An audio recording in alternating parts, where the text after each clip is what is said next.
Now I praise you, brethren, that you remember me in all things and keep the traditions even as I delivered them to you. But I want you to know that the head of every man is Christ. And the head of the woman is the man. And the head of Christ is God. Every man praying or prophesying, having his head covered, dishonors his head, but every woman who prays or prophesies with her head uncovered dishonors her head. For it is one and the same as if her head were shaved. For if a woman is not covered, let her also be shorn.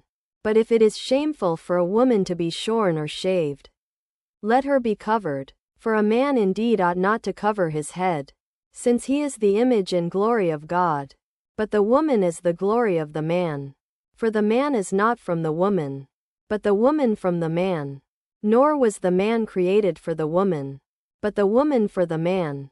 Therefore the woman ought to have a symbol of authority on her head, because of the angels. Nevertheless, neither is man independent of woman, nor woman independent of man, in the Lord. For as the woman came from the man, even so the man also comes through the woman.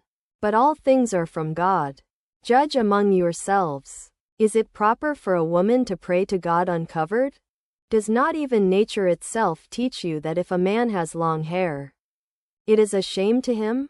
But if a woman has long hair, it is her glory? For her hair is given to her for a covering. But if anyone is contentious, we have no such custom, nor do the churches of God. Now in giving this instruction I do not praise you, because you come together not for the better but for the worse. For first of all, when you come together as a church, I hear that there are divisions among you.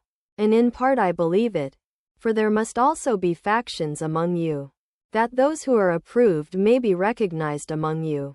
Therefore, when you come together in one place, it is not to eat the Lord's Supper. For in eating, each one takes his own supper ahead of others. And one is hungry, and another is drunk. Do you not have houses to eat and drink in? Or do you despise the church of God, and shame those who have nothing? What shall I say to you? Shall I praise you in this? I do not praise you. For I received from the Lord that which I also delivered to you, that the Lord Jesus on the same night in which he was betrayed took bread. And when he had given thanks, he broke it and said, "Take, eat, this is my body which is broken for you. Do this in remembrance of me."